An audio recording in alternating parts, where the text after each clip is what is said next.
రెడ్డి రాజులు యొక్క సాంఘిక సాంస్కృతిక విశేషాలను పార్ట్ 2లో చూద్దాం. ఇందులో వైష్ణవుల్లో కూడా ప్రధానంగా శాఖలు ఏర్పడినాయి. వైఖానులు వైదిక సాంప్రదాయం అంటారు. రామానుజాచార్యులను పెద్దగా గౌరవించరు. వైఖాననం అగ్రవర్ణాలకు మాత్రమే పరిమితం. ప్రాచీన వైష్ణవాచార్యులైన ఆళ్వార్ల బోధనలు తమిళంలో ఉన్నాయి. వాని సంకలనం నల్లాయిర ప్రబంధంగా ప్రఖ్యాతి చెందింది. నల్లాయిర ప్రబంధం ఆళ్వార్లు ప్రసిద్ధి గాంచినారు. నాదముని యామునాచార్యులు తమిళ వైష్ణవాన్ని సంస్కృతీకరించే ప్రయత్నం చేశారు.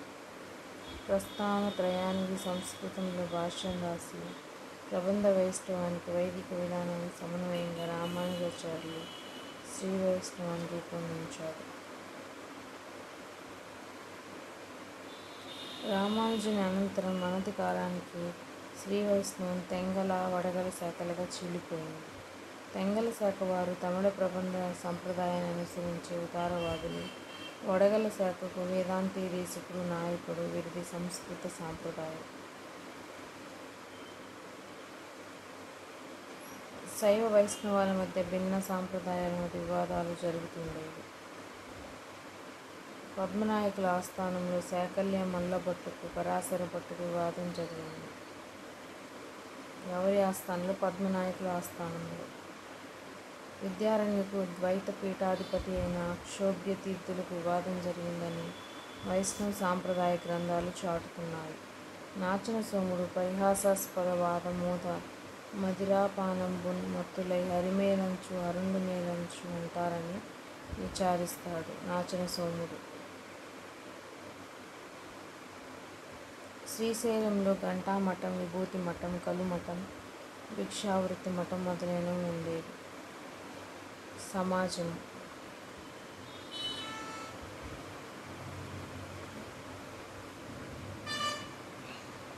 భక్తి ప్రధానమైన హిందూ మతం రూపొంది సమాజానికి ఐక్యం చేకూర్చడానికి ప్రయత్నించింది. కానీ వర్ణ విభేదాలు ఈ ఐక్యానికి ఆటంకమయ్యాయి. నానాటికి వర్ణాల సంఖ్య కూడా పెరిగింది. బ్రాహ్మణులు గౌరవ ప్రతిపత్తులు కొనసాగాయి. వైదిక కర్మలే ప్రధాన వృత్తిగా ఉన్న బ్రాహ్మణ వర్ణం ఎప్పుడూ అంతరార్థమైంది. రాజోద్యోగులుగా వైదిక నియోగ విభేదాలు కారణం బలపడి ఉంటాయి. బ్రాహ్మణుల్లో కొందరు వ్యవసాయ వృత్తిని అవలంబించారు. ఉదరపోషణకై, ధనార్జనకై నీచ వృత్తులను అవలంబించిన బ్రాహ్మణులు కూడా ఉన్నారు. క్షత్రియులు గతయుగంలోనే నామమాత్రులైనారు. శూద్రులలో రెడ్డి, వెలమ, కమ్మ కులాలు ఏర్పడి రాజకీయ అధికారం వారి హస్తగతమైంది.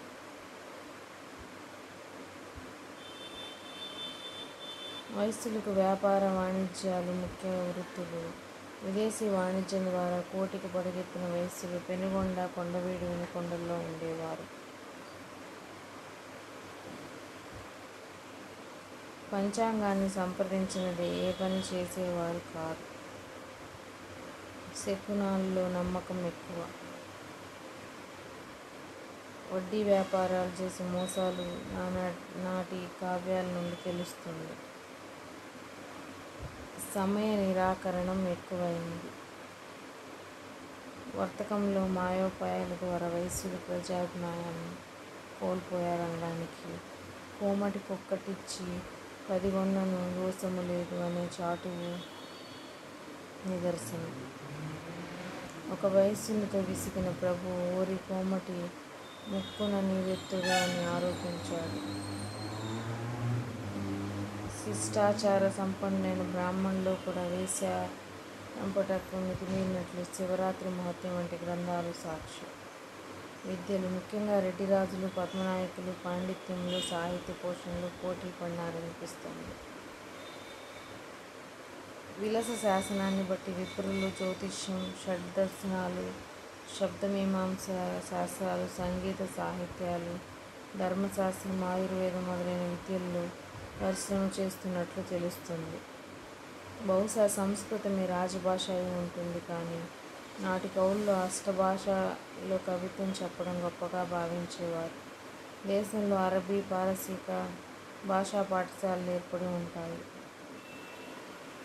సింగభూపాలుడు, అనవేముడు, కుమారగిరి, పెదకోమటి వేముడు వసంతోత్సవాలు జరిపి దూర ప్రాంతాల నుండి సైతం నటులను, గాయకులను ఆహ్వానించేవారు.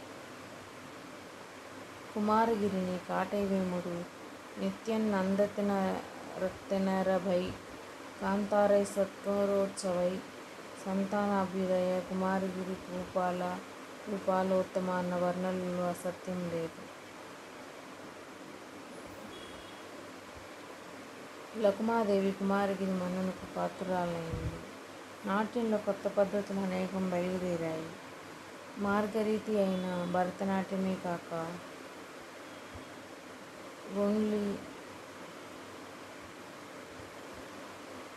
జక్కిణి, పేరణి, బిందు అనే దేశీయ రీతులు, పారసీక మత్తిల్ల అనే విదేశీ రీతులు ప్రచారంలో ఉండేవి. ఈ పాయింట్ ఇంపార్టెంట్.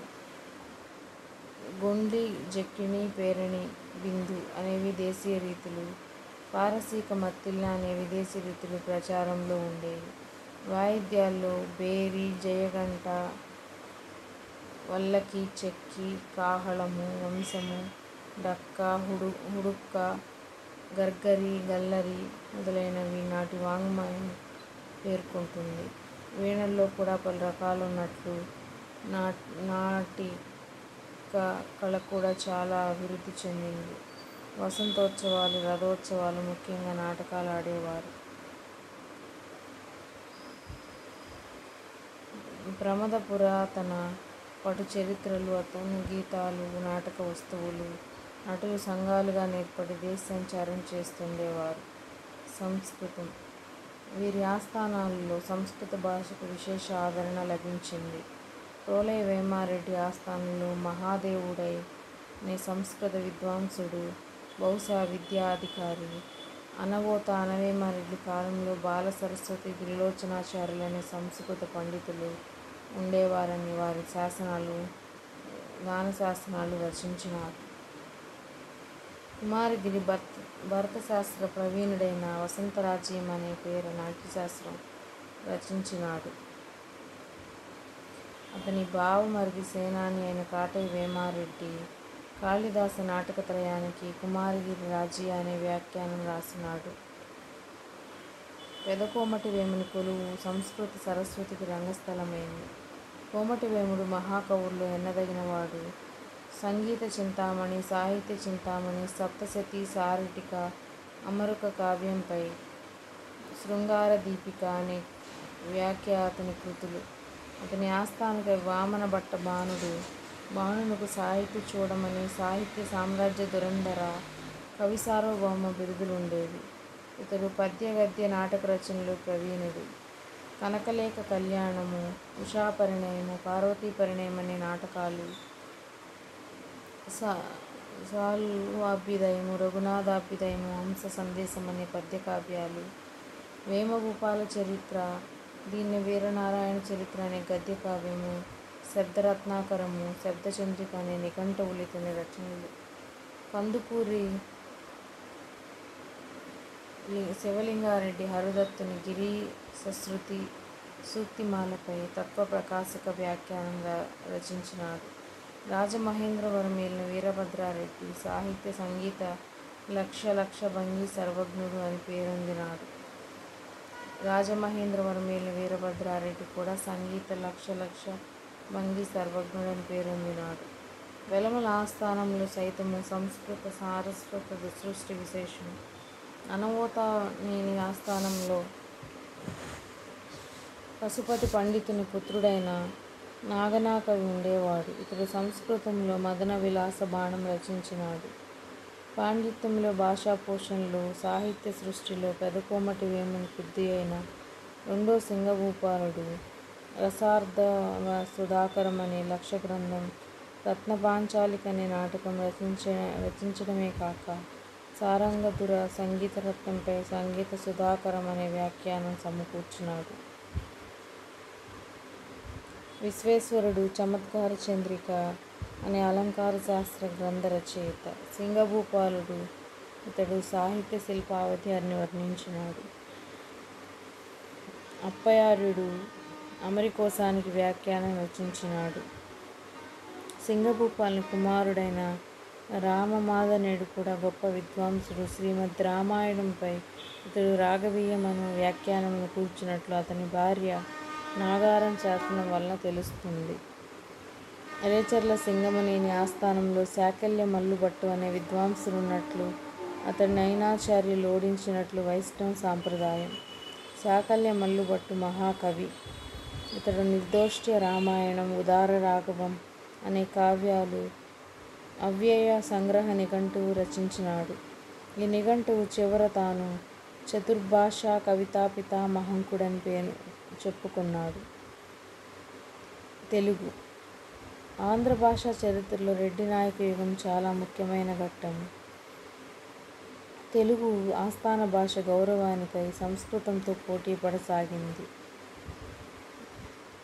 కాకతీయుల నాడు రాజాదరణ పొందలేని తెలుగు వీరి కాలంలో సంస్కృత భాషతో పోటీ పడింది.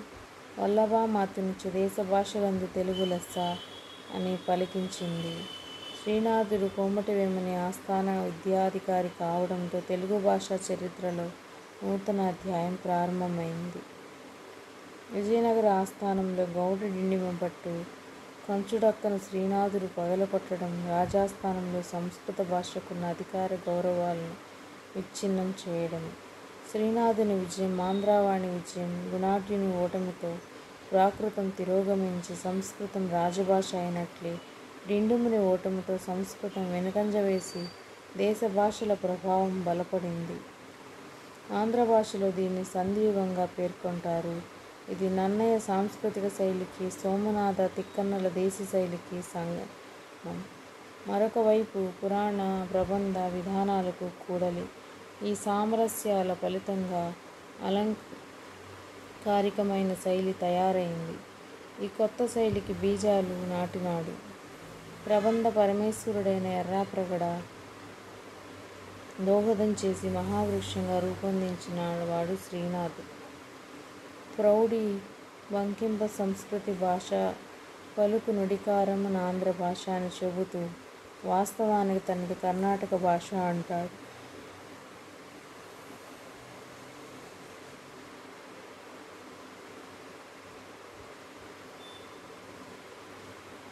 కాశీఖండం, కాంచి మహత్యం, దగ్గుపల్లి దుగ్గన్న వంటి గ్రంథాలు దేహం అశాశ్వతం, కీర్తి అజరారామం అంటూ కాబట్టి సత్య నిష్ఠతో ధర్మపరాయణత్వంతో జీవించాలని బోధించే భోజరాజయం, విక్రమార్క చరిత్ర వంటి కావ్యాలు ఎక్కువగా వెలువడినాయి.